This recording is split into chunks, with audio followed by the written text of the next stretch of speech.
Shinsky. I am the co-chair of the Mayor's Neighborhood Advisory Board, and we are hosting a meeting today to talk about the Nova Pod project.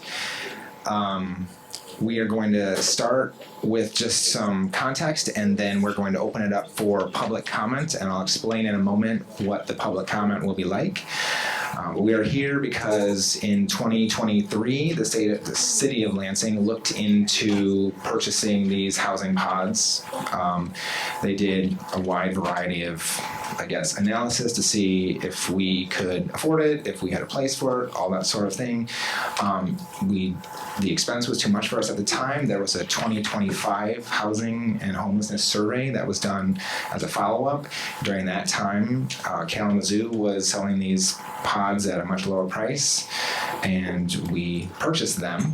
And since then, the HRCS, the Human Relations and Community Services portion of the city of Lansing, has been doing some site analysis of locations in the city of Lansing for things like floodplains, proximity towards resources, amenities, and recovery amenities. And today we're going to start the process of narrowing down the list from the 5 that we were given by that committee to 1 or 2 that we can recommend to the mayor. This project, the Nova Pod project, is rapid rehousing, so it's not meant to be permanent housing. It's temporary housing for 6 months to 2 years. The goal is to have it in a place where it's staffed 24/7 with people who can do things like case management, job training, healthcare, literacy, financial literacy, mental health resources, things like that. There will be a resource center. We have 50 pods if we keep them in their original 8x8 configuration. And so we're here today to choose a location. So with that, we're going to move into public comment. So anyone... I can do that, thank you. With that, I'd like to call this meeting to order, and then we will move into public comment. So we're starting at... We can do public comment and then roll call. Do I do it first? What did I do? We'll do it in the order here. We're going to do a roll call, so why don't I just, we're going to keep the microphone up here. Anything that's said at this meeting is entered in the public comment, so when we get to public comment, reminder that those of you in the audience, please project so that we can hear you and the cameras can hear you. But for us, we're just going to go around the table and say which organization we're part of and our names. So again, my name is Christopher Greens-Paczynski. I'm with the Neighborhood Advisory Board. Hello, I'm Versailles Williams, and I'm with the Human Relations and Community Services Board. I'm Matthias Bell. I'm with the Mayor's Neighborhood Advisory Board. Courtney Cole, Neighborhood Advisory Board. Mary Beth Van Horn, Neighborhood Advisory Board. Kirsten Walters, Neighborhood Advisory Board. Melissa Horst, HRCS Advisory Board. Sean Gailey, HRCS Advisory Board. Paul Drobchak, HRCS Advisory Board. Kim Coleman, Director, HRCS. Ronald Embry, HRCS Board. Glenn Lopez, Human Relations Advisory Board, Ward 1. Dr. Thomas Woods, HRCS Advisory Board. Thank you, everybody. Okay, so for public comment, everybody has 1 minute to speak. We do have a timer over here, so when you hear that go off, please wrap up your comments.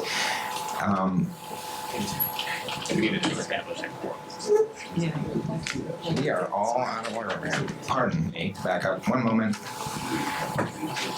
But we are. We have a quorum. We got a quorum. We have everyone on our board except for 1. How about you guys? Do we have to say, We have established quorum. do you want us to approve the agenda next? Do you want us to approve the agenda next? Okay, all right. We're gonna hold on public comment. we're going to continue with the approval of the agenda. So everyone up here has the agenda in front of them. When you have a moment, I will entertain a motion to approve. I so moved that we. Motion to approve, Mary Beth Van Horn and Versailles second, and a third just in case. Okay, we need three. All right. Next, the approval of the minutes. So everybody, all those in favor? Aye. Any opposed? Okay. The motion is carried. We are now looking for approval of the minutes from our October 16th motion.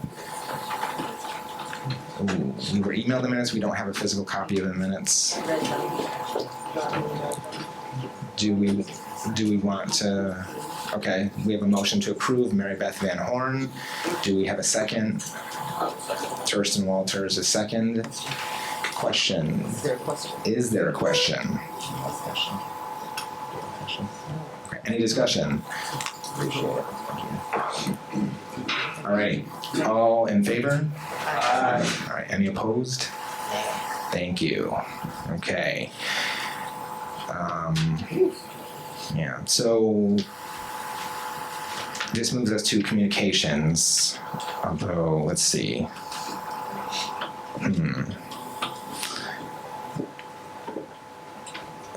I'd like to get the public comment in. How do we feel about, I guess we've already approved the agenda, but do we want to continue with communications, or we want to move the public comment so that people can public comment or continue? Public comment.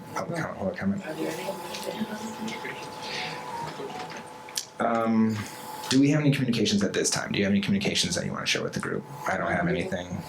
Anything? All right, then we will move on. So maybe let's do the director's report and then we'll just continue. Or do we want to do public comment at this time? Mr. Chair, I have no report. Okay, we have no report from the HRCS. Thank you very much. All right, we're gonna do public comment now, probably for real this time. Okay, so here's how this works. Thank you all for showing up. We really appreciate it. You have 1 minute. We do have a timer. It will go off at 1 minute. So when you hear that, please wrap up your comments so that we can hear from everybody. Please include your name. And please project so this can go into the record and so that the camera can hear you. With that, an address, name and address, please, and then comments. All right, do we have a list? Okay, we're gonna start with Brad Clark. Thank you. Excuse me, did you ask for all the papers? If there are more, we'll collect them. Thank you very much. Okay. Find one of us and we will make sure we get it. Sorry.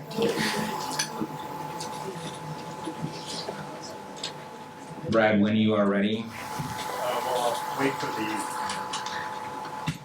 Are we clear? All right, thank you. My comments are directed to Comstar Park.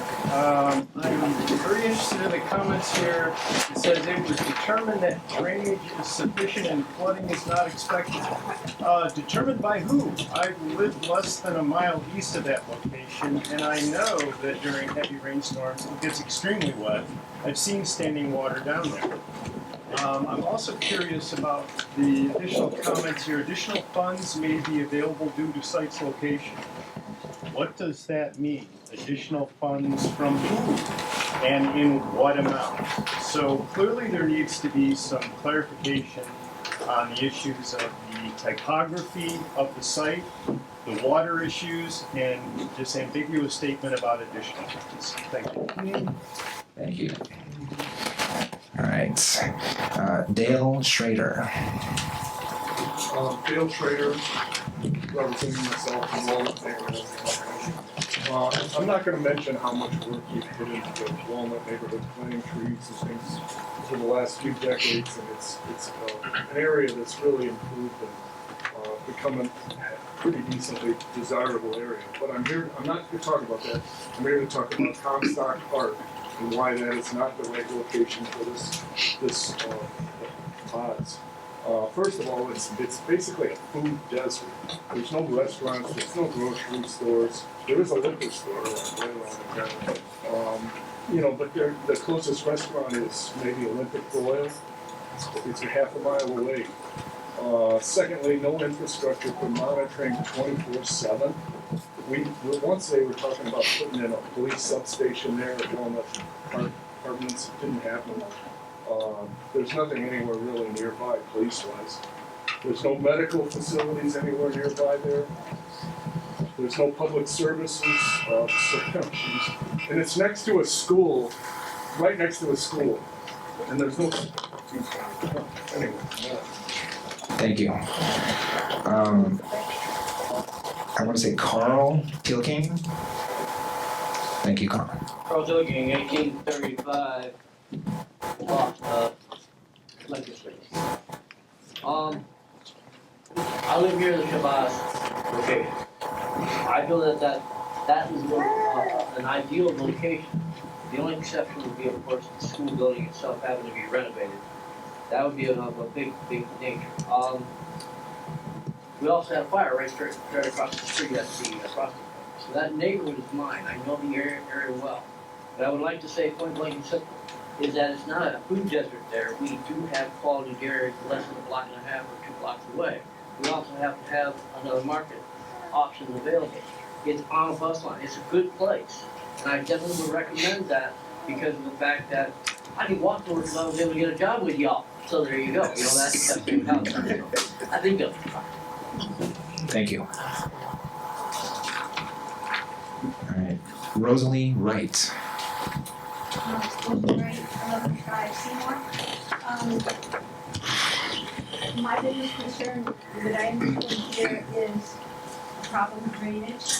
I've walked through there in the spring and in the fall, and I've squished there's a problem with it. And again, where would the funds come from? Why is there a problem with that size location? I'm personally concerned that there are 2 schools there on. I'm sorry. I'm sorry. Contact card. Thank you for and I am also, and this isn't probably fair to the homeless, but I am concerned about the proximity of Willow Apartments and the many calls that they receive, according to my neighbors and people in the know, for issues, mental things, drugs, that kind of thing. And I think that would be the major thing. Thank you. Mark Hahn. I'm standing also against using the concept that's close to my neighborhood on Capitol Avenue. But we have experience with campers moving through all hours of the day and night. It's not clear their attitude toward law or grabbing what they can. Comstock is low, and there's no way to avoid that mold effect. And frankly, there are no stores around. Thank you. Joy Gleason. Sounds like Joy is not here right now. We will come back if she's still here and let her speak. Mr. Wilson. Mr. Wilson, South Hampton. I don't know, is the Washington rink, is that Ward 4? Is that correct? Is Comstock from Comstock to something? So it's the new staff. Yeah, yes, okay. I'm against that because we have had problems dealing with the Capitol Apartments right there on Washington, probably a mile down. It's been a trouble place right there. And so if we bring more people that I know they're going to be getting into. Also at Kroger's, you can't even go to the store because the panhandlers are giving you a hard time. They're always harassing the customers. And I heard about this, that you guys had this on number 1 on the agenda a couple months ago. So I'm just wondering, you giving me the list of the other names, but it seems like you guys are trying to direct it to the South Washington. We got enough stuff on the south side that we're dealing with. We're dealing with the Logan Mall there that's half empty. We got other buildings that we're trying to deal with. And it seems like everything's trying to get dumped on the south side. Thank you for your comments. And if you have any additional comments over the 1 minute, you can email those to the department as well. I know that we can share the email information as well, if the 1 minute runs out. We have a few additional ways of getting a hold of us if you require that. Thank you. Carol Thompson or Matt Thompson. So I just wanna, I don't know if this is in your scoring system, but I think the Shabazz Academy makes a lot of sense because it's also an opportunity for beneficial reuse of a building that might otherwise not have use. So that's all. Thank you. Nick Zandy. Thank you, and I'm Nick Zandy from the Second Ward and President of the Old River Neighborhood Association. And I will concur with what another person said about the Washington Park ice skating rink being not a good location. And I want to add on that Washington or Stabenow Park, regardless of whether or not you call it a certain way, is not in a very good state currently. There are currently weeds growing through the softball field that just make the field just almost unusable, and the bleachers are dirty. And also some of the plants are overgrown in the back. I would not want homeless people to live through conditions like that. It is horrible for them. And also, just today, I was just catching my bus and I saw ambulances and fire trucks going right through and parking right next to the Burger King, possibly picking someone up. Meaning there could also be problems with fire hazards around there. So please do not use Washington Park as a place for these mud pots. Thank you. Joy Gleason, we have circled back around. Are you here?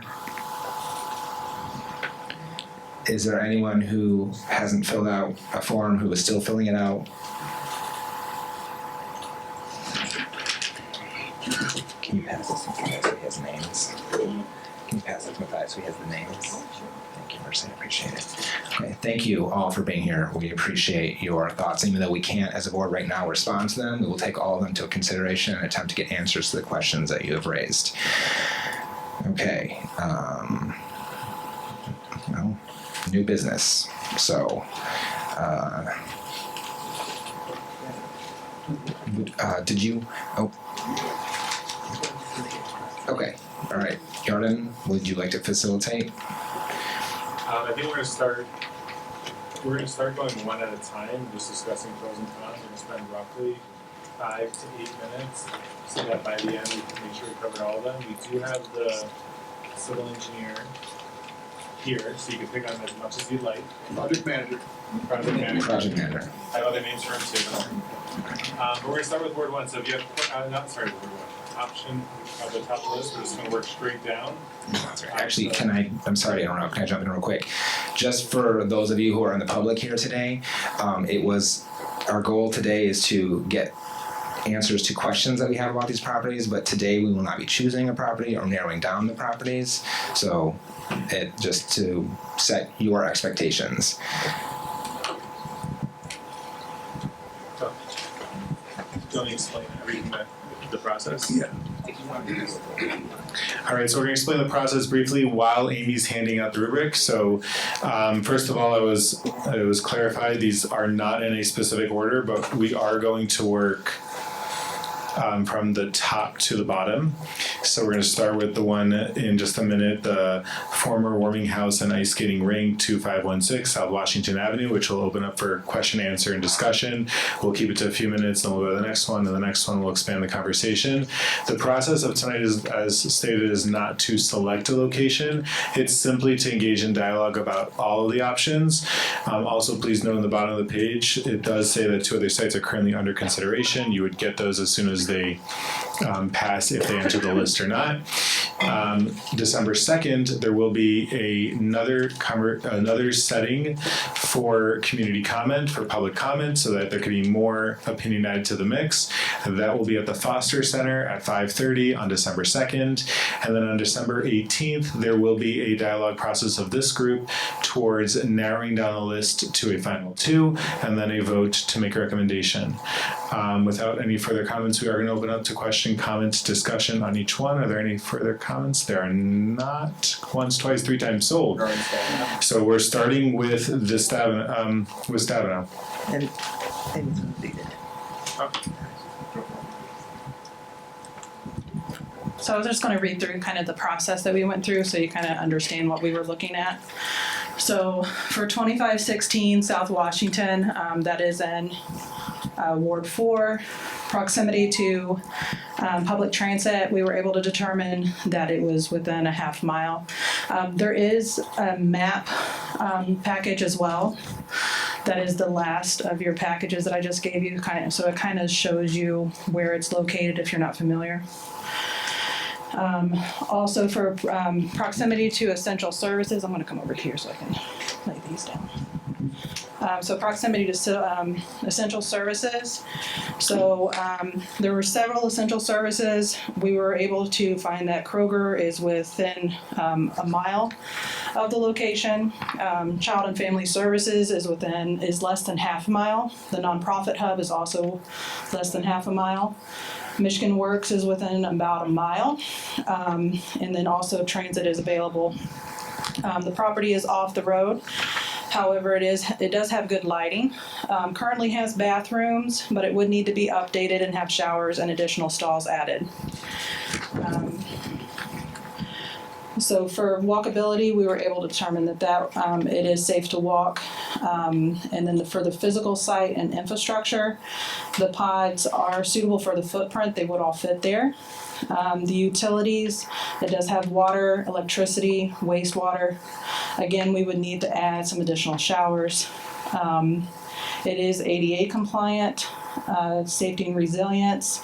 It does have the fire protection and the structural integrity and the weather resilience. It is zoned currently for as a park, but it would have adequate layout for service providers and additional staff to include parking and turnaround spaces. It does have open grassy area with trees. The neighborhood stability, we did look up at the crime rate. We didn't see anything substantial or abnormal. And then there would be common space and outdoor area. For the regulatory and legal, none of the locations were zoned currently as a campsite, so none of them got check marked for that. For the service and access for staffing, the site does have adequate space to house the resource center to include group training, case management, counseling, recovery supports.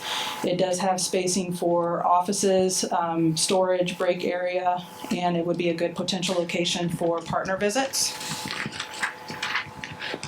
Underneath the social and community integration, we did see that while meeting in Ward 4, again, about the POD program itself, Ward 4 showed support for the POD program. We did receive some concern when we visited Ward 3 for that meeting, specifically for this site. For financial and land use, we do own it, so there wouldn't be an additional cost to acquire the location. There would be some cost associated with updating the process or the location itself. But it is the least expensive site to develop. On the next page is the scoring rubric. So for location, there was a 25 points available. It scored 22. Physical and infrastructure readiness, it scored a 41 out of 45. Zoning and licensing, it scored 0 out of 10. Service asset access and parking, it scored 15 out of 15. Social and community integration, it scored a 7 out of 10. Financial and land use, it scored 10 out of 10 for a total score of 95 out of 115. We do have kind of the additional information. A lot of this is within the notes as well. And then the total estimate for site prep and development would be $360,000.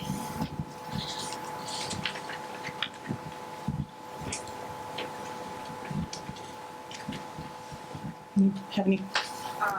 So just for clarification, because with zoning and licensing path being zero's not feasible, but just to clarify, like what we're talking about is that it's not currently zoned.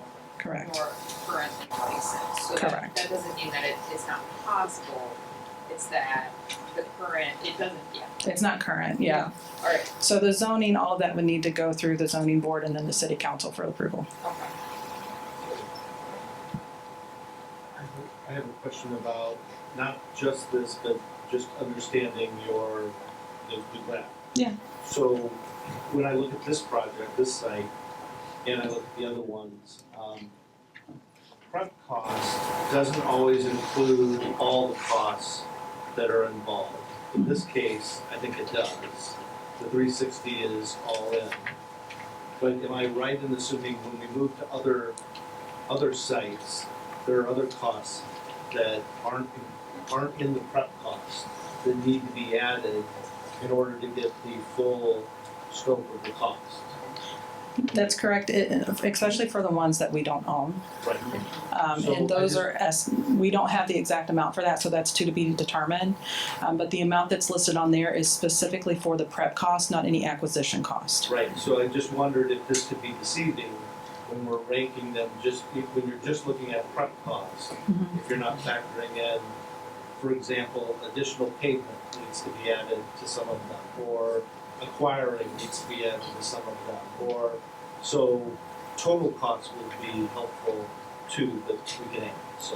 Yeah, and I did add some information on the notes of the ones that we don't own, on if they are currently for sale, what their current listing price is. But also Thank- she's included if it required content. So this one didn't. Right. I was just gonna say, it sounds like the difference is anything that we know that it would take to prepare the site is included. Correct. The only question mark is if we don't own it, we have to acquire it. That's the only additional cost that might happen. Yeah. For the most part, yeah. For the most part. Yeah, I mean, there's always, situations that could arise which we don't know a way to determine that, Start pouring but, concrete in the ground is- right, sometimes- yeah, but we gave our best estimate. Contingency, Yeah. contingency. Yes. Not necessarily engineering, no project management fees. Okay. Indirect. That's you. It's dirt back there, I mean, it's not even levels. So how are they gonna, lay the concrete on top of that? I mean, that's not correct. Have you guys went back to, have you went to the site? We appreciate your questions, but the public comment portion is the part where you have your thoughts, and you can continue to email us and contact us in other ways, but yeah, this is not our release. Well, my question, as I listen to the comments of the people that actually live there, and I look at this, it's scored really high, and it seems to be some conflicting information. I'm just baffled that we, the city people, could see this as ideal, when other people would see it as ideal. I'm just trying to wrap my head around it. I was kind of nosy, and I went there last week. I don't know, I guess that was just a wondering out loud, wasn't it? Yeah, it just seems like there's something that's gotten crisscrossed, but that's my only comment. Just pondering out loud.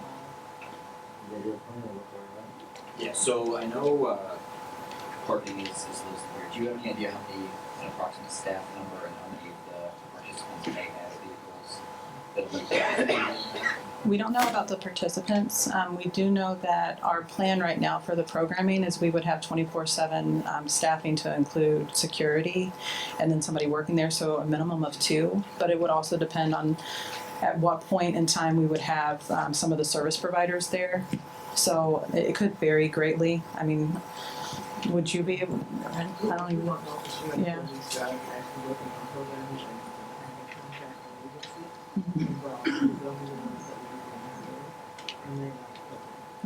I know that staff and I can get pretty busy when things are going on, whether it's neighborhood parks or neighborhood picnics or anything else going on. So that lot can get a little full, even if it's just a clean up of staff out there. I've been in almost every spot one side is taken. Is there any plan to mitigate that with the additional parking from this? Because I know a lot of other recreation activities down there. We have the ball fields, we have the new place set, we have the Walk of Fame going to the pavilion, so it's a pretty active area. Is there a plan to kind of mitigate parking and recreational uses?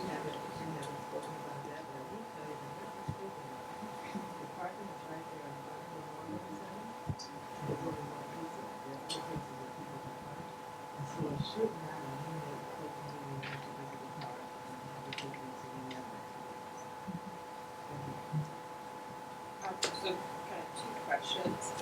Well, the first is because we are having another opportunity for public comment on December 2nd, correct? I just wanted to clarify. So just for folks who are here, in addition to the email, there's going to be another opportunity.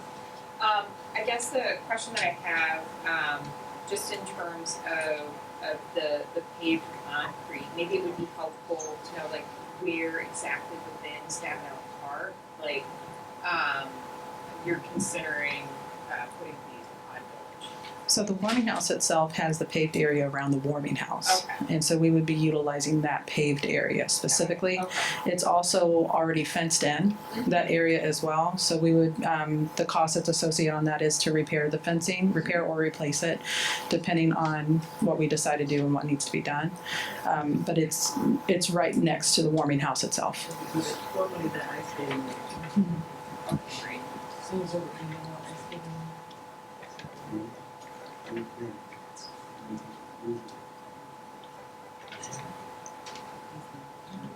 There's two paved surfaces at the park near the warming house. There is a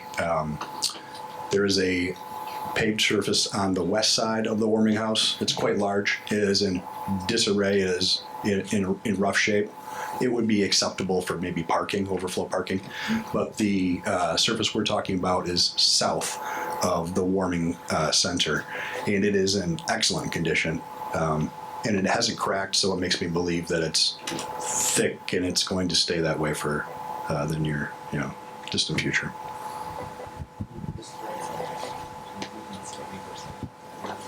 Well,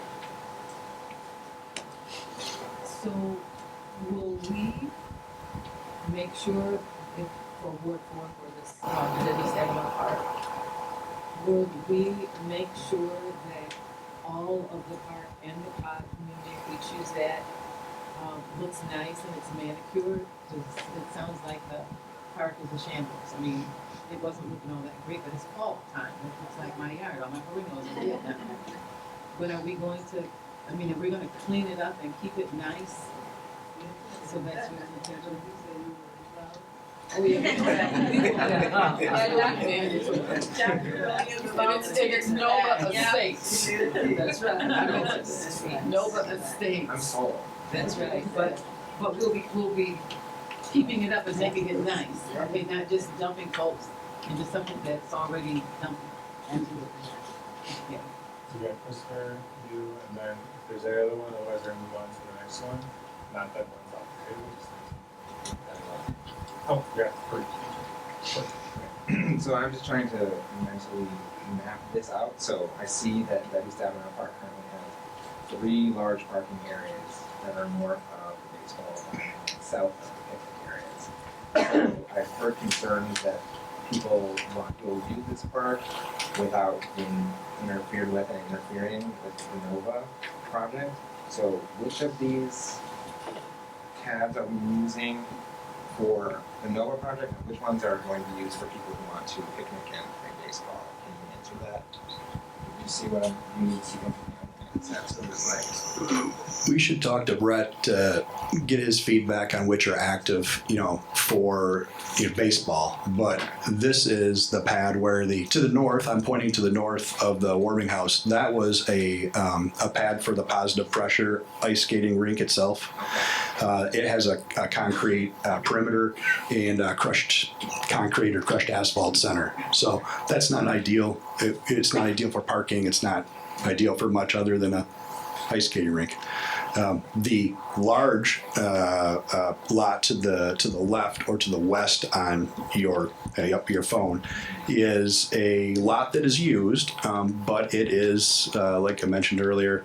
It needs to be repaved if we want to use it. I haven't seen in my time in the city. I haven't seen us use that lot often, other than for housing spoils or sand or soils.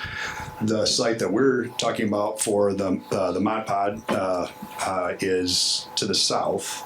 Yep, and that's a site that is big enough for the 50 pods and some room for growth. Doesn't require pouring. The fence requires repair, but doesn't require anything to pad. We have to worry about soil stability or anything that's already there. That's right.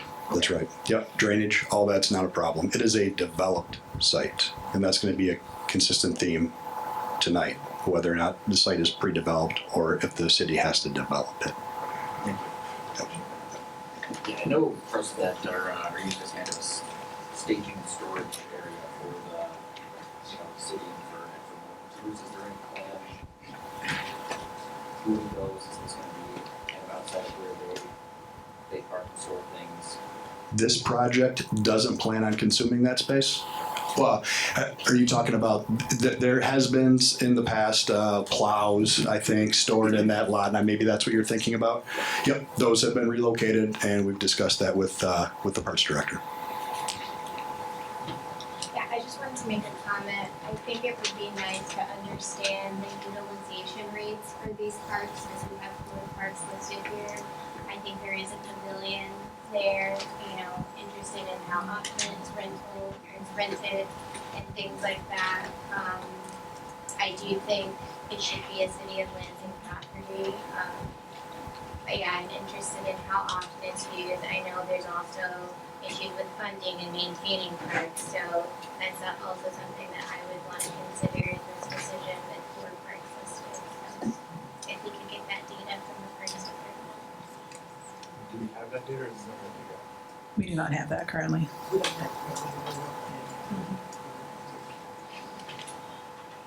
If nothing else, we're gonna move on to the next. We got a non-name specific order. The auction of former Chavez School, 28 West Barnes Avenue. Amy, you're up. All right, so this location, again, it's 1028 West Barnes, prior Shabazz.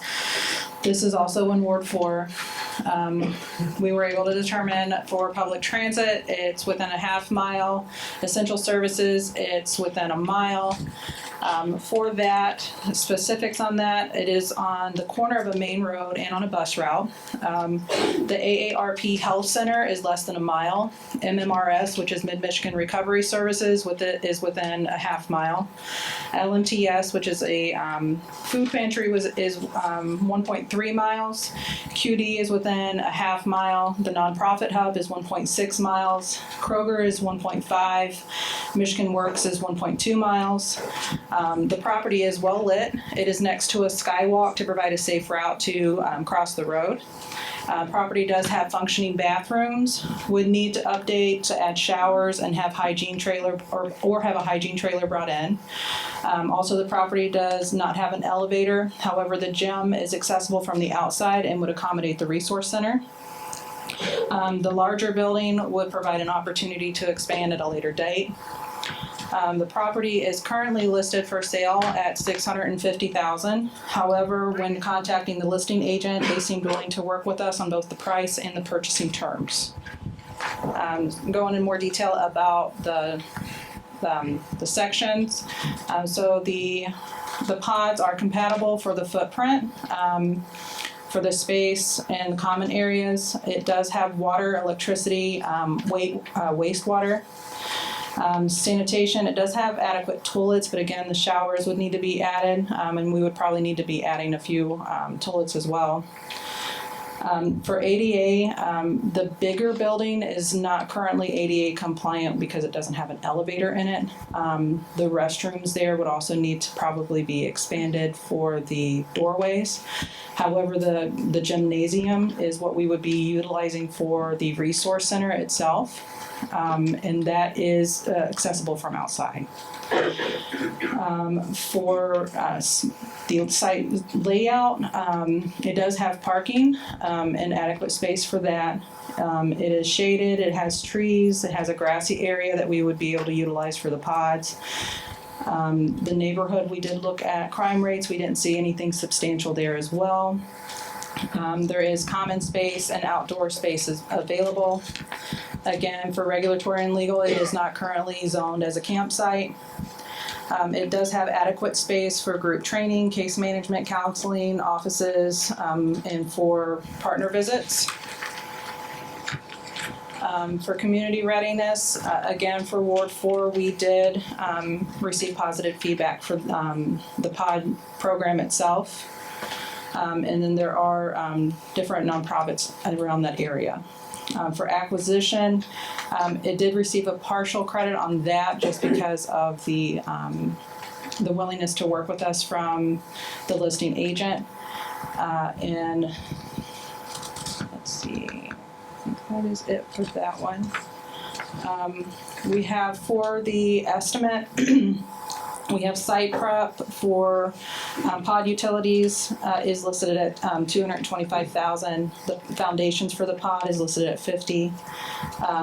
Updating the fence also estimated at $50,000. A shower, laundry, community center operations is listed at $175,000. For the scoring rubric, location, it scored 25 out of 25. Physical infrastructure, it scored 40 out of 45. Zoning, it scored 0. Service access and parking, 15 out of 15. Social and community integration, it scored an 8 out of 10. And then for financial and land use, it scored a 3 out of 10 for a total score of 91 out of 115.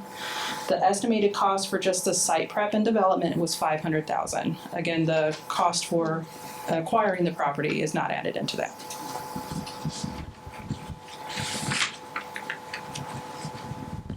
Will you include any information on possible contamination or any other environmental issues that they cause additional problems? Kim, can you refresh my memory? I think the listing agent had a environmental assessment done in the building. That is available. I did not review that, but it is available. Is that also a historical building, or is that zoned as such? It has been zoned as historical.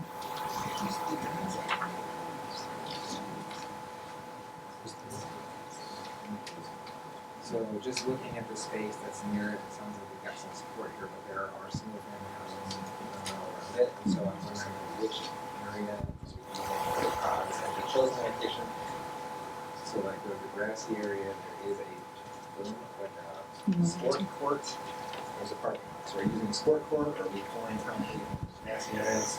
I picture it in the grassy area adjacent to MLK. Yeah. And then you may notice that there are 2 small structures on site. Those are mobile homes, and they would need to be removed or replaced possibly. Thank you. Yep.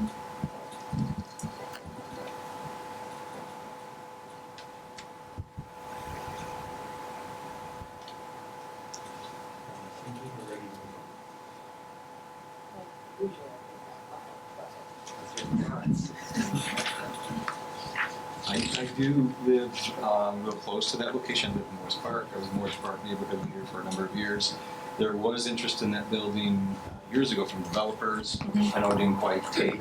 There was support at that time for making sure that from the neighbors that came out, they said we wanted to make sure they're renovated to use that facility, not keep it vacant.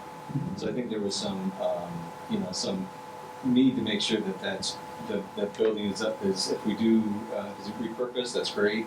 I think they'd like to see it used for something other than that, but there are also a number of neighbors that live close or right next to that property who also might have some input that would be valuable to make sure they know about this as a location, so.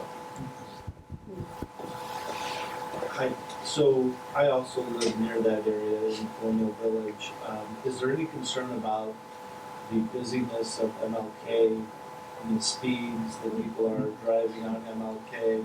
I mean, there's a walkway there that I've used before, I know, it goes over the road, but that is a busy street. And it is also a street that people really exceed the speed limits coming down off the bridge and even going the other direction. So I would be a little concerned and wonder if maybe there's a safety issue. Yeah, I mean, just to respond to that, consolidation, we will have that's a problem. Yeah. You will have, there's a safe way to get across MLK, right next to this, which is good. Obviously, probably should work on that. As a city, I think that's probably the safest location. We're not kids, I mean, it was government for a long time, and we're fast. So they're, it's been busy all the time. One of the issues is, I didn't know, I wasn't aware that it was a historical building, and that puts some constraints on what you can do with that building. But one of the issues, one of the great things about this building is that there's expandability.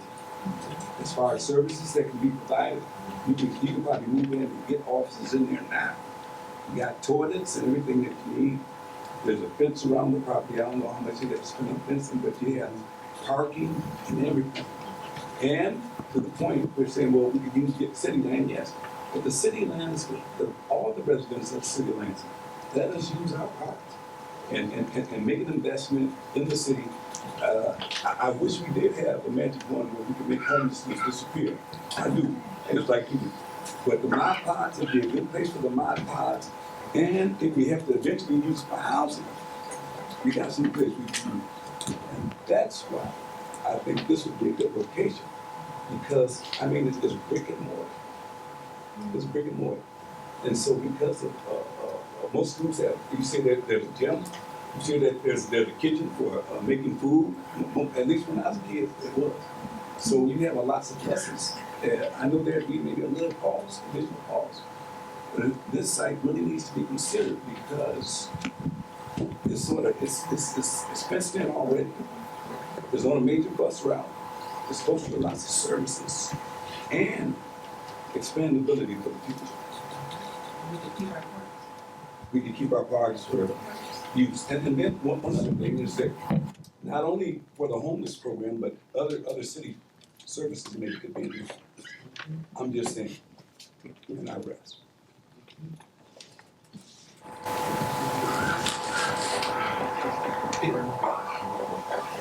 If we're already, and I hear you, I think that's a lot of advantages, but if we're already hearing concerns about sustainability funding this project, and we're also talking about at least $500,000 to purchase this, I worry about the cost.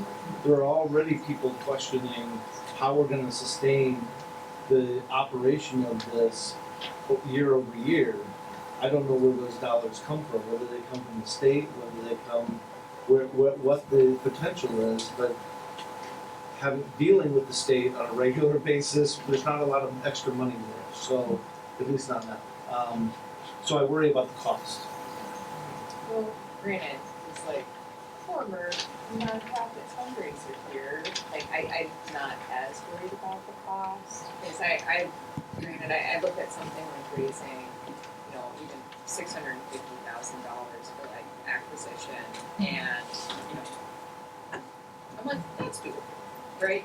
That's doable, just to piece like potentially the funding streams that you could pull together for acquisition from philanthropy, from the business community, from donors, community. So no, and I know I hear that, but to me, I'm actually like I was anticipating a higher sort of like startup cost for this, and potentially to have like have the opportunity to help redevelop a historic property, right, that's been sitting vacant for a bit. I think there's like a potential to not only like serve this project, and serve the residents of, what are we calling it, Dr. Williams? Nova Estates. Nova Estates, yes. But to also potentially take a property that's got a lot of historical significance and bring it back online. And people are warm and gracious and welcoming. I just think that's wonderful. Is there any differential in maintenance of some of these sites year over year? Like, does it cost more for certain sites than others to maintain it? Like, so that's a big structure, right? And I don't know what the electrical, water, all of that stuff is compared to other sites. But is it possible to get an estimate of what it costs to maintain these different sites based on the infrastructure that's currently there? Yeah, we can get that for you. Yeah, we can get that together. That would be helpful, thank you.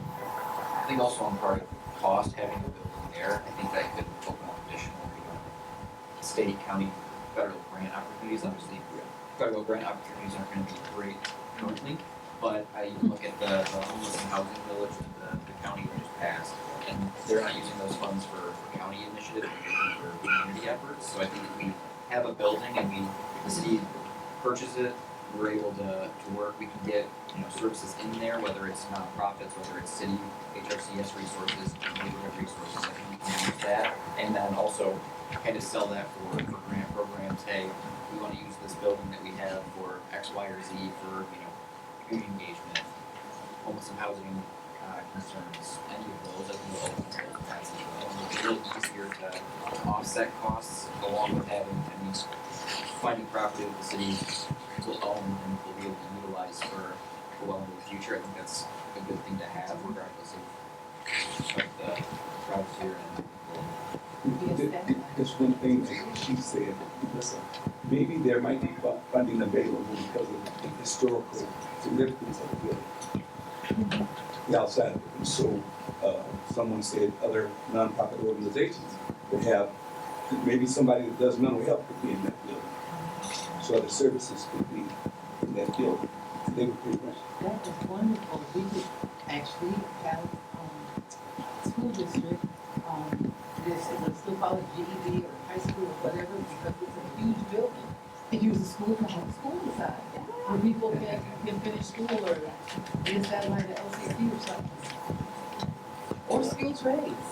I can say where I love hearing the different initiatives and how we can do grants.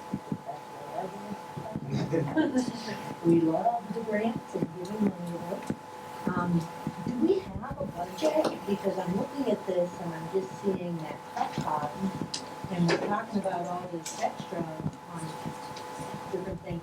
Is there a budget that we have? Because we might not get grants, and I wanna make sure that we make that decision based on what we have. you have to go through council, correct?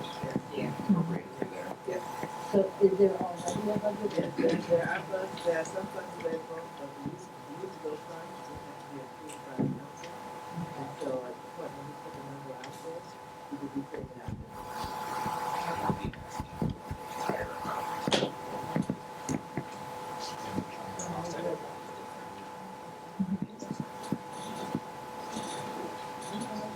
We're gonna move on to the third location. Again, the other two are definitely open for recomments, but Amy, I heard you, what do you got to say about 800 Dale Ford Avenue? So this is Comstock Park, Ward 4. So I'm going to read our notes.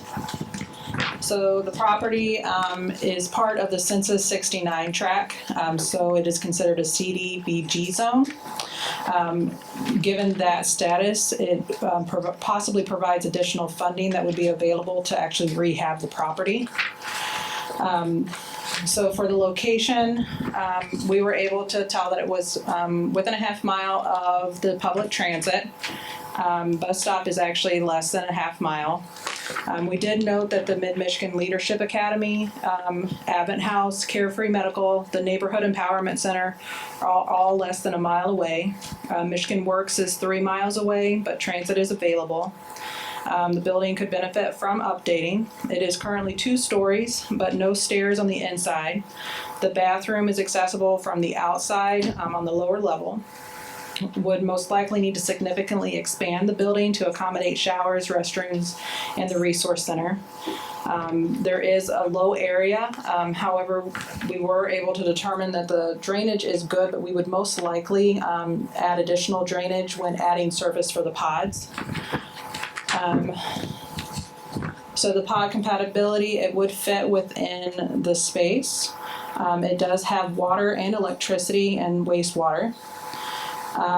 We did not select that it had adequate toilets or showers, as there's only 1 restroom there currently. We would not consider it ADA compliant.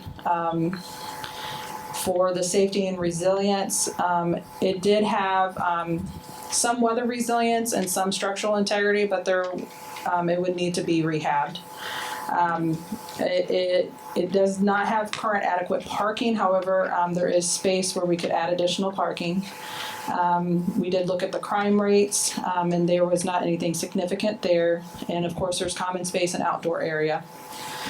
Zoning is not currently zoned as a campsite. And then we added that we checkmarked that there is potential for co-location or partner visits, but we did not feel it had adequate office space or break area at the time, or space for the group training, but that would be available once we actually updated the building and expanded it. For community readiness, this again is in Ward 4, so we did receive positive feedback during the original pod meetings for the program. And we believe that we would be able to get peer support from community centers and churches and nonprofits, specifically with how close Advent House, Carefree Medical, and the Neighborhood Empowerment Center are to the property. For acquisition, we do own it, and because of the opportunity for additional funding due to it being on the Census Tract 69, we checkmarked that. So the estimate for that, we received parking would be an additional $50,000. Pod foundations would be $75,000. Pod utility would be $225,000, and to update the shower, laundry, community center operations would be $150,000. So for the rubric sheet for location, it scored 23 out of 25. For physical infrastructure, 33 out of 45. Zoning, 0 out of 10. For the service access and parking was 7 out of 15. For social and community integration was an 8 out of 10. And then for financial and land use was 10 out of 10. So it scored an 81 out of 115.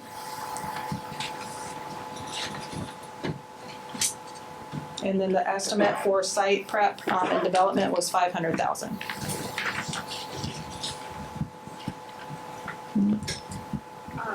So Amy, for the CDBG funding, and this would just be for the site rehabilitation, correct? Mm-hmm. Is there a sense of like how much federal dollars could we capture with that? We do not have an exact amount. We were just informed that there was additional funds that could be available. Do you have any idea? No. Okay. We can look into it and get some additional information back to you, though. And to that point, I would be hesitant to rely on federal dollars just in this current landscape, so I don't know if I support that. No, fair point. Can you expand a little bit on CDBG zoning? I can get more information back to you. Okay. I know that during the Census Tract 69, there were certain areas of the city that were identified, and this was one of the areas that was identified within that. But I can get some more information about it to you. I'm also curious if it sounds like some people have had concerns about flooding, and we have determined that the investigation flooding is not expected. So can you talk about where that information came from? So at first glance, I had the same concerns as the public speaker. The site is engineered to hold water. It is. That's its job. It's to hold water because it was an ice skating rink. I had a chance to look into the warming area where you could get warm and grab some skates and hot chocolate. It looks exactly like it did 30 years ago. It's amazing. Anyway, so the second half to that is it's engineered to drain. I pulled the drawings. It has stormwater in it. It drains. I've walked it. I've been out on the site when it was wet. It drains. Is it ideal? Almost certainly not ideal site. If I could lift up the concrete at Stabenow Park and lift it in the air and drop it there, then it would be great. But it is a drained site. And what we plan to do is create paved surfaces in there. So They would be straight though, not dip. that's right. Yeah, they have to do level spots. So is it a risk? Yeah, absolutely. If we have an incredible downpour, I would consider that site a risk. But it is something that we should keep on the list because I think it's viable. So in the event of these large rains, is there a way to redirect? Is there a location we would want it to redirect? There's green space. We need some spaces in the city to allow for drainage because that's what happens. Sure. Yeah. Unfortunately, it's on a low area. I would want to have public service take a look at that and maybe do some in-house engineering to make sure that that's a capability. I would not want to promise that to you today. It is a possibility for certain. Sure. Yeah. That's right. That's right. Also curious about the building that's currently on that site. So is that the warming hut that you're talking about? That's right. So would that be repurposed or used for some community resources? Or is that? It would be. It would just need to be expanded, and then some additional items added. Because, like I mentioned in the notes, it doesn't currently have any stairs on the inside, and we would need to make it ADA compliant. Doesn't have any stairs on the inside, meaning it's one floor. It's 2 floors. So it only has an elevator. It does not have that. So it's built on the hill area, and so the first level you have access to it from the higher up area. There's stairs on the outside of it, and then there's access on the lower level into the second floor. Mm-hmm. You got Tristan or Kirsten. So where on the property are you looking to pave near the warming hut? Is my first one. So I'm looking, Yeah, I think general area. that's right. Yeah, I think there's some flexibility, but ideally, I think that we would want to have the distance from the warming house to the Mod Pods to be minimized, right? So, yeah. The direction which way you would probably look initially, I think this way there. I think south. I think that towards the west is a little higher elevation when you look at it. So I think that's more ideal, but civil engineering will dictate that, I guess. And I know listing, through the checklist here, it doesn't have parking for staff or for those staying, and it does look like it's surrounded just by residential. So would you foresee issues, even if it's 2 or 3 vehicles, it may be hard to find, spaces, especially in an active neighborhood that has a lot of utilization from people and a stone's throw from the Capitol.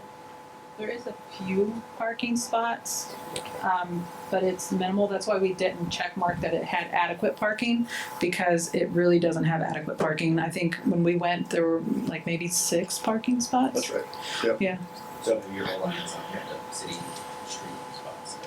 Yeah, or creating the parking area that we were talking about. Mm-hmm. Do you have an estimate on the cost of the additional expansion of the building?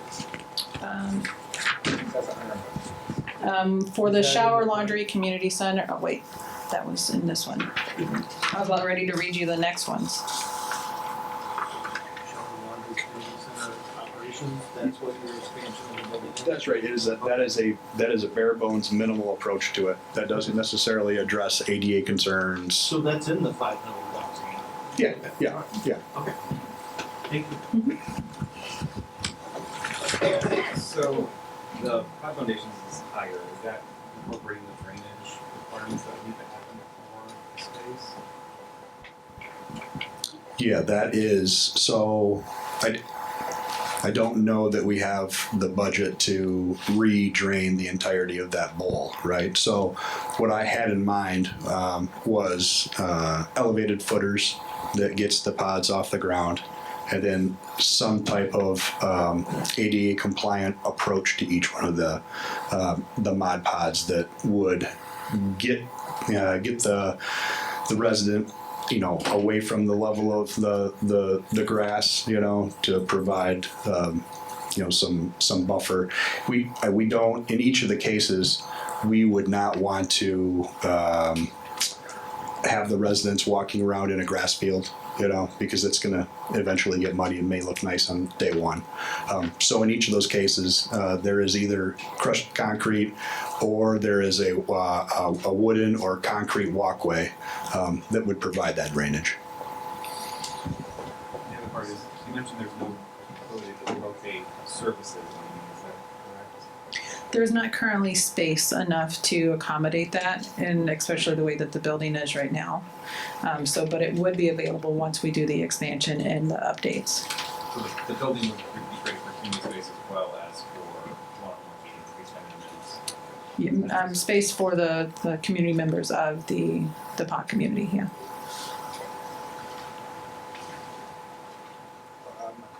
One last thing that I heard earlier that I wanted to revisit. Talk about food options near this place. Mhm. We have,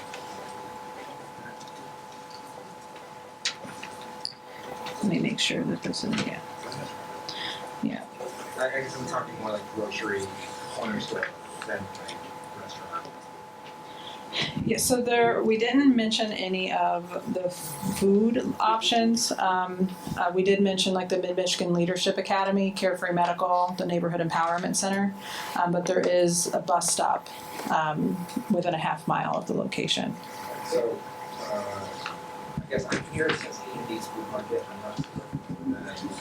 Oh, is that a liquor store? It's like a corner store. Okay. So that is one of them that is available, and that's probably within, I think that's a half mile from there as well. They're probably going to expect me to do a bus to get Yeah. Yeah, or the corner stores and stuff as well, yeah. Great, thank you.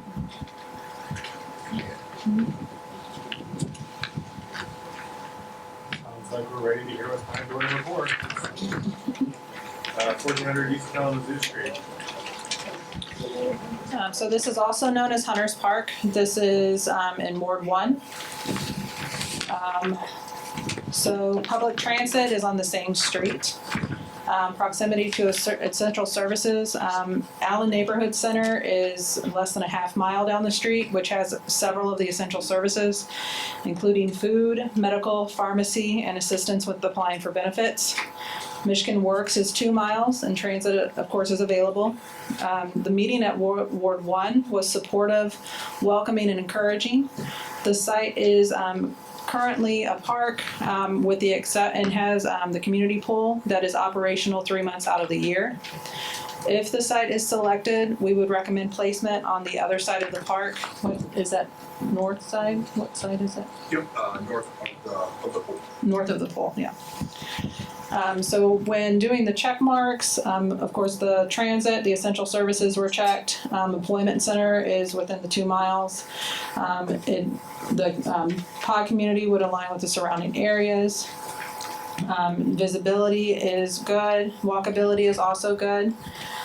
For physical site and infrastructure, the site is suitable for the footprint of the Mod Pods. Utilities, there is water and electricity there. It's over by the pool area, so it would need to be pulled over. It has adequate shade, and for the neighborhood stability, for the crime rates, there was not anything that was substantial. There is, of course, common space and outdoor area. For zoning, it is not zoned currently as a campsite. And then for the service access, we did put that it is a good potential location for partner visits, specifically due to the vicinity of Allen neighborhood. Community readiness was very supportive during the meeting again. And then we feel like there would be a lot of opportunity for peer support for community centers. Acquisition, we own it currently, and we feel like we would be able to find partnerships with that.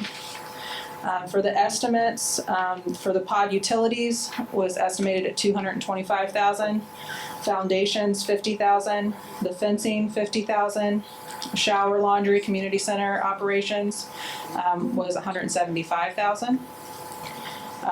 It would require parking expansion, paving, security, and standalone operations. And then for the rubric scoring, for location, it scored 25 out of 25. Physical infrastructure readiness was 25 out of 45. Zoning and licensing was 0. Service access and parking was 5 out of 15. Social and community integration was a 10 out of 10. And financial use and acquisition was also a 10 out of 10. So it scored 75 out of 115. And then the estimated cost for site prep and development was also $500,000.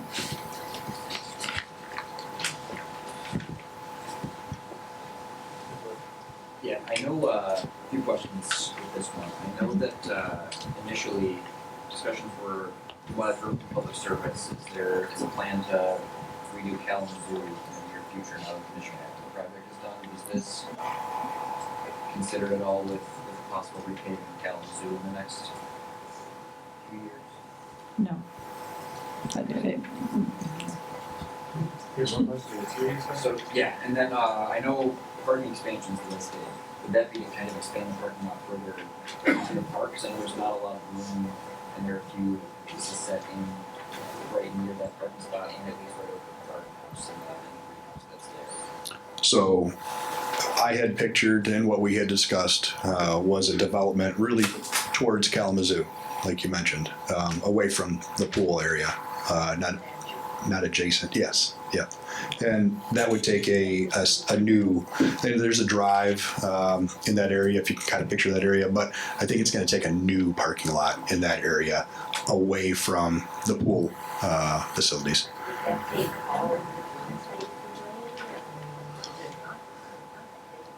It's not that big of a park, but oddly enough, the Mod Pods are pretty compact. We really, the footprint that we're talking about here, think about it, it's half an acre to maybe 3/4 of an acre.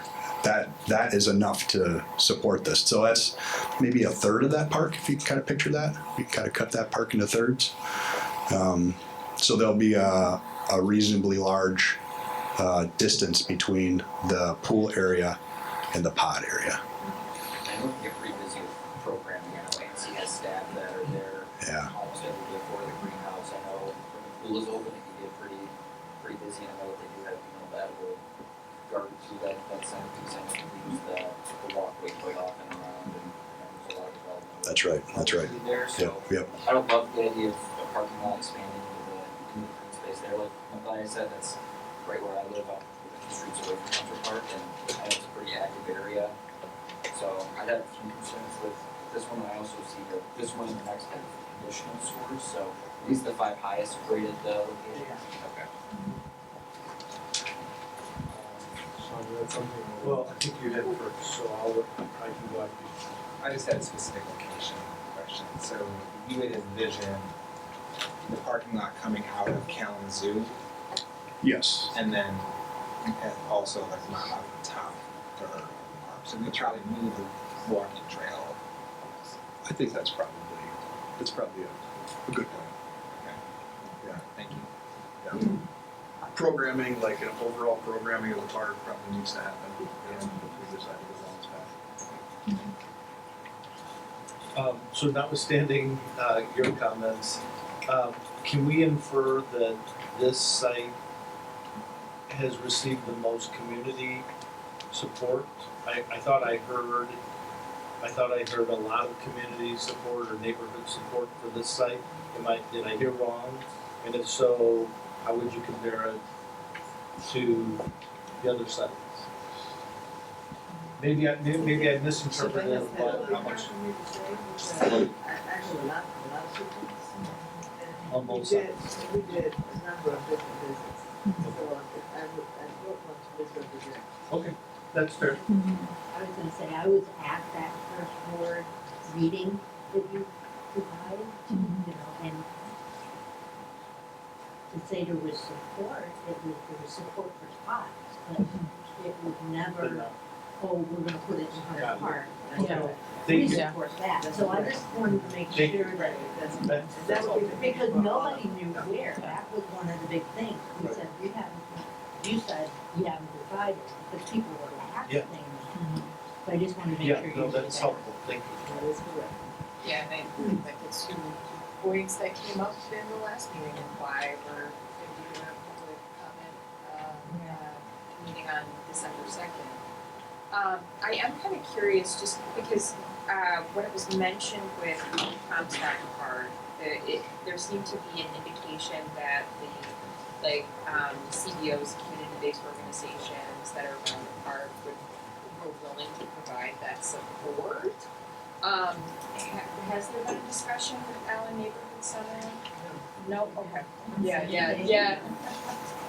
Because they have a ton of activities they do in that park. Yeah, They're, the garden is right there, and the animal park, and they do, every week they do the walking, where people walk around and they get a card and the card for the, A certain number per Yeah. mile and, yeah, so when you mentioned cutting down the park, I'm take that, I'm like, oh. So, yeah, I would be interested to know Joe's view on it. Yeah. One, and it's one of those things because just given they do drive a lot of just the programming in the park in general. So just even from if this were the direction we were gonna go, it's making sure that things are working in synergy, right? Because again, They do a neighborhood picnic every year. A lot of people, put the pavilions right there, and that's why I was concerned with how much of the green space was gone. And if it's on that same note, just know that once it's been, Mayor has, we got to sit down, we got to make sure, we've been working with so much, I hope we're bringing for some kind of advice. That will help oversee and provide some input, an opportunity for us to address the matters immediately, that kind of thing. So we certainly will make sure that we get hands-on. Keep them hands-on. yeah, and it is just one. It's just and I'm on the side too. So just knowing the Allen Neighborhood Center and how much of a cornerstone right? And they've done a phenomenal job just bringing a vitality to that park and just being a key stakeholder because they just thinking about how they've addressed food deserts on the east side, and not only AMC's there, but then I don't know. Oh, yep, never mind. Well, Sparrow's there, but then the other thing that they brought into that strip with ANC is on the corner there. I think there's a health clinic too. Yep. So there's a lot of services and it's a very walkable community, very welcoming community too, which is why I live there. So That's nice, those things that were shared that may not be, they were, it was those things that you just mentioned. Right. You got to do it. Yeah.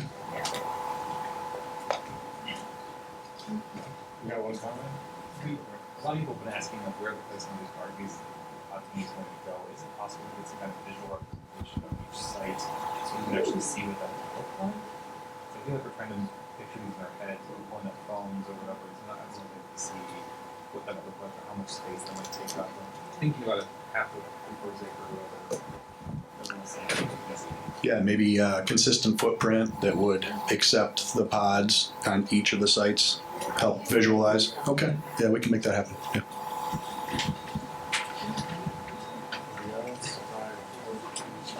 So we'll go to the last one, people. For now. Okay, so the last one we're going to talk about tonight is 1801 North Washington, which is Risner Park. This is also in Ward 1. So for this one, Handy's Food Market is 0.8 miles. Crystal Ray is 1.2. Speedway is 0.8 miles. Gorman's Food Market is 1.4. Peckham is 2.5. Michigan Works is 3.4. There are multiple bus stops in the area. Again, during the community meeting regarding the pods, the participants were supportive and welcoming and encouraging. Site is pretty much a complete greenfield, and then we would possibly also combine it with a property next to it that is currently owned by the land bank that shares a property line. So for the physical site and infrastructure, we felt that the footprint would fit on the property. It does not have utilities, does not have sanitation or hygiene area. The environment, it's a green space with trees. For the neighborhood stability, there was no significant items with the crime rates or anything like that. And of course, there's common space and outdoor area. For zoning, we didn't check mark that it's not currently licensed as a campsite. For service access and staffing, we feel like it would be a good location for potential partners. The community again was receptive. Peer support, we believe that with the partners in the area for community centers and churches that there would be a good opportunity there. We do currently own the property, so for acquisition, that was checkmarked. It would require regrading, parking, curb cuts, paving, and security. The site again could support the 50 plus pods and support services. There's utilities and there's some pole mounts, but no utilities are apparent. And for the estimate, regrade about a third of the site with engineered field would be $175,000. Curb cuts would be about $125,000. Pod foundations would be $75,000. Pod utilities $250,000. Shower and laundry community center operations would be $175,000. For the scoring, for the location, it was a 25 out of 25. Physical infrastructure readiness was a 20 out of 45. Zoning and licensing was 0 out of 10. Service access and parking was a 3 out of 15. Social community integration was a 10 out of 10. And financial and land use was a 7 out of 10. So this one scored 65 out of 115. And the estimated cost for site prep and development was $800,000.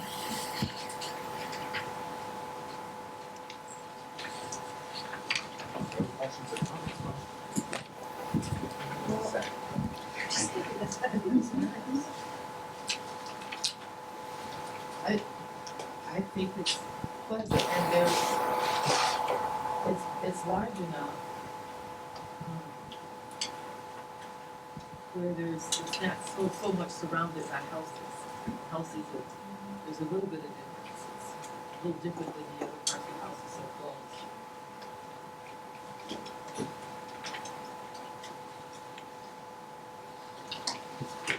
Would this be holding land from both the land bank site and the regional park?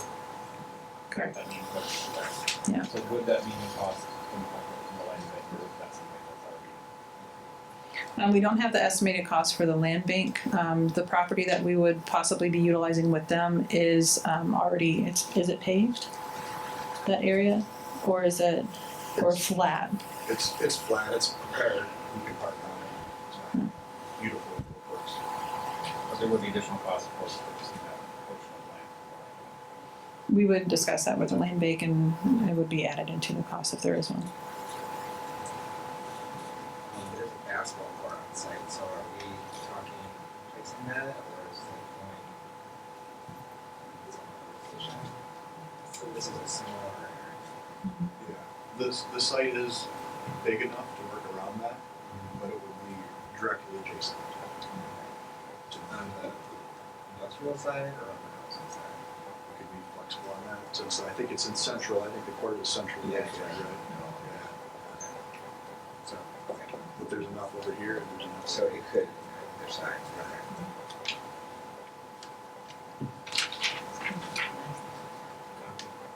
These parks that we're talking about, just the parks, are they not being utilized by the communities there much? So, I mean, I'm a parks person. I like our parks. I've actually been to all of these parks. And played in these parks.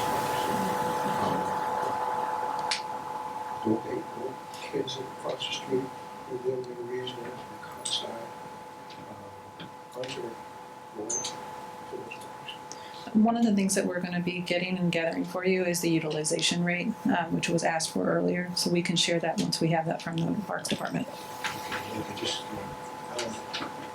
I grew up in the parks. And I like it. And I like our parks. You know, so to take one out, I think about that. If that comes to it, that gets the right one. I like our parks. I don't believe I was suggesting taking it apart. Well, I mean, it's I don't mean just- take, I don't mean take it. I mean, like, if the pods go to one of those parks, Sure.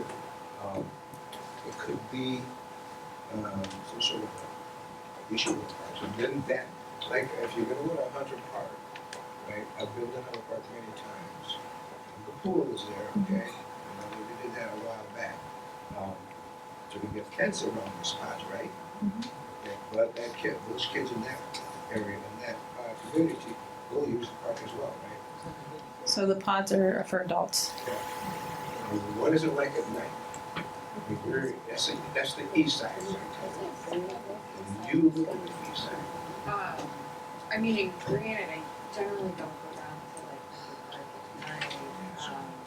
But, you know, but what I was thinking of is more like a point that you're kind of getting at that I think is one for us to sort of consider in this is that it's the importance of like having green spaces in urban settings, right? Like, you know, like having green spaces is having that accessibility to like that space is, you know, it boosts like wellness for kids, residents, right? So I think there is, you know, like there's this space, right? But the intention of having that space is one because like having a green space in a city is important to have. So I hear you on that, right? Yeah. I'm just curious because we're more parks. See, I would live. But I will, we do need So, parks somewhere. We need to take care of those people who need it. I think it's something just to be very intentional about. Does that make sense? So we're experiencing a lot of crosstalk. I'm Sorry, wondering if- sorry. That's okay, Yep, no, it's my fine. This apologies. is a great conversation to have, but I'm just wondering if, did you have anything else that you wanted to say? I'm good. I know at first thing you were going to say I something. just talking about 3 parks here. so, are you thinking that we're gonna not have the park anymore if we put the pods in the park? No, we, Comstock, I used to go there all the time. Me too. Okay. But it's kind of it's a home, right? Yeah, but it's a skate rink and then they have drains in it. I've been in Morgan House. again, I'm just thinking of concern, maybe with some of the climate around it. I don't live there, but like I said, I go there, I used to go there a lot. Right. And, I'm just questioning, that's all. You know, like I said, I know we need to do something, the homeless people, we do, really do. Putting content And those pods parks will to help. intentional. So, I'm a parks person, and I like our parks. my problem with I enjoy them, I go to them all the time. my problem with Comstock is not, well, now that I know that there's rain, because it was an ice skating rink, my issue with Comstock is Mid-Michigan Leadership Academy is right there. And then there's a housing complex. And many years ago, I was on the Mid-Michigan Leadership Academy board. And we did not want those, what are those, Pine Street apartments or whatever, we did not want them to go up because we knew that sooner or later, vulnerable families, especially mothers, single mothers with children, would attract people to do unscrupulous things. And that would impact Willow Street, which has been closed, but it's all getting brand new. My concern with having the pods at Comstock is that sometimes the Mid-Michigan Leadership Academy's children, students are a bit rambunctious.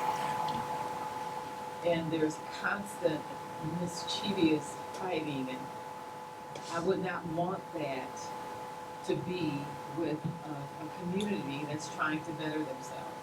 That's the problem that I have with Comstock now that I know that the drain, it's a drain and all that. But I'm looking at having a place where people can maintain their integrity and not have to deal with a bunch of kids with no training. Yeah, so that's my problem with Comstock. I had a question about using our park for a second, and it's just kind of I realize that it's not technically a floodplain, but just the proximity to the grant, right? So I'm just kind of curious about sort of springtime, especially like ice melt, river rises, right? So I'm just sort of like curious about like any concerns with like flooding, even if it isn't in a floodplain, just given its proximity to the river. We don't have any of the concerns currently, but, Roy, do you? Well, I can ask folks that would know that historical information.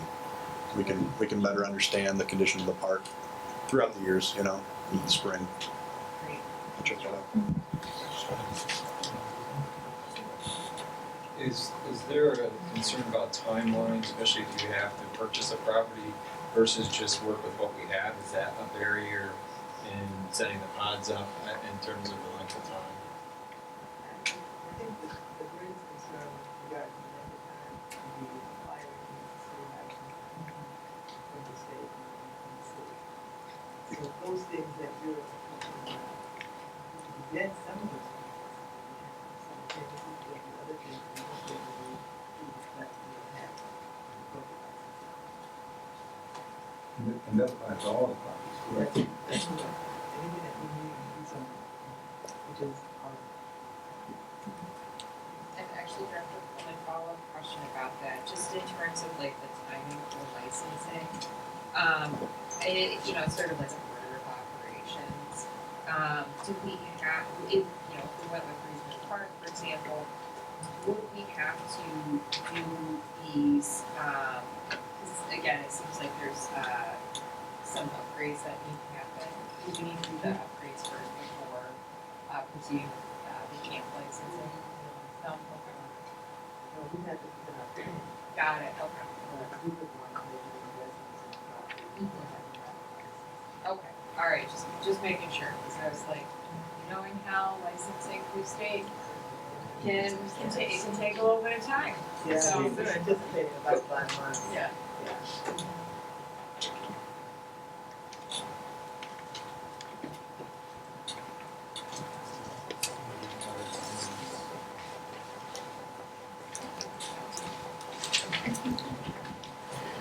Do we want to start from the beginning again and just go through one more time? No? Okay, fine. No, we just want to spend as much time with you as possible. Well, you know what? I just cleared my December 2nd, so we can spend more time together. Fantastic, I'm looking forward to it. I don't know if there's anyone who didn't speak or wanted to speak. I know we did it last night. I think we actually did hear from everybody tonight. So just to repeat, we heard a lot about the different properties. We asked a lot of questions. December 2nd is going to be an open, a public comment meeting where we're just going to listen to feedback. And the 18th, we're going to have some decision making. I'm going to have some fun while you guys make tough decisions. Without anything further ado, I'm going to pass it to you to close. Oh, yes. I know there were a lot of questions, you're gonna get back to it. Yes.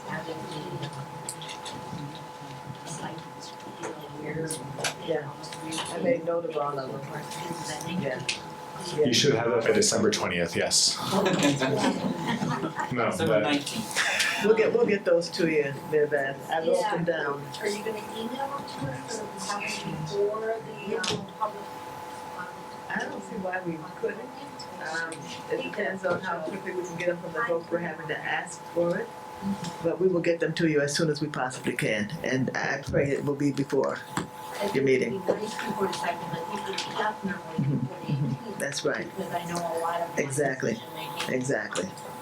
based on That's a lot of right. those questions and- That's right. I assure you by the 18th for sure, before the 18th, but I can't guarantee you by the 2nd. That's next week. Okay? Yeah. Yeah. Okay.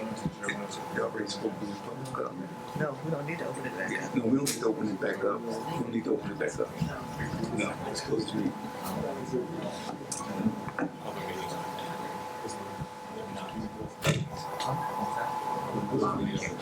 So I have a communications question for us, for the boards. So the public has a couple of opportunities to provide input. They can email us at any time. They can come to either of our upcoming 2 meetings and provide public comment officially. But some of us were wondering if we wanted to keep just the email, or if we wanted to create some sort of form or some sort of, I don't know, organized way that people can go online and submit feedback in an organized way where we can ask them questions and they can respond. The drawback to that is that it could be more anonymous. The benefit would be that there would be a single link that we could share with people, and we could also include contextualizing information in that. So I wanted to ask the boards if we prefer to stick with people showing up and emailing, or if we wanted to create this a method. So just kind of a temperature check. So I guess I would direct my question to the city attorney's office. Just in terms of like what is an appropriate mode to receive public comment, and are there requirements for a form for the, what would we have to add to that form in order for it to be submitted for public comment? As I sit here today, I cannot comment on that. I will take it to Okay. my office and get an answer okay. as soon as possible and disseminate it. That sounds good. And see Okay. if that's So feasible then- or if we need to kind of stick with our standard. Appreciate that. I asked them earlier, so I didn't mean to. Okay. All right. So for now, we'll hold on to that. We have another 2 meetings before this is gonna. All right, and you can send that to us, and we can decide. All right. And we have shared the email address. Mhm. So if someone felt like they needed to email us, Mhm. those decisions or whatever they wish to they're welcome to do so. And we will bring it back to this time. Okay. And anyone who emails us, we will get those comments. Now, I also, and several of us noticed that there are a few people who are currently here in the audience who have their hands raised and are dying to ask questions or say things. So I wanted to ask the board if we wanted to give those people another chance to voice a question or a comment. We can. We need to stick to the agenda. We do. We would have to. Yeah. Right. Yeah. Right. So now, the next meeting, topic will be public comment. Okay. That we need for that. Okay. We are grateful for your attendance, and we look forward to hearing your comments either through email or through the next meeting that we have. So with that, completes our new business. I will hear a motion to adjourn. Hold on. For the next meeting on December 2nd. Thank you. So our next meeting is December 2nd. Is that in your house? Yes, that's 9 o'clock. Okay, we're gonna be at Foster Community Center, 5:30 to question mark, 5:30, 7:30. And then following that on the 18th, is that here or is that Foster? And then on the 18th, 5:30 p.m. to 7:30 p.m. here. And that is the meeting where we actually make the decision. Okay, with that, is there a It was just suggested that you might want to have that meeting on the 18th and not just Okay. So you have to say this, even though it's your board meeting. Sure. You may need to suggest closer. Sure. So we have more space. Do you want to decide that now? Okay, so tentatively, the 2nd is in Foster, and the 18th is in Letts, and if there's a change, we will announce it here. We will contact everybody that we have a way of getting a hold of, just in case we need more space. They can check our website. Yeah, and it's on our website, it's on the HRCS website, and we're looking at maybe putting it on the Neighborhood Advisory Board website, if that's an option.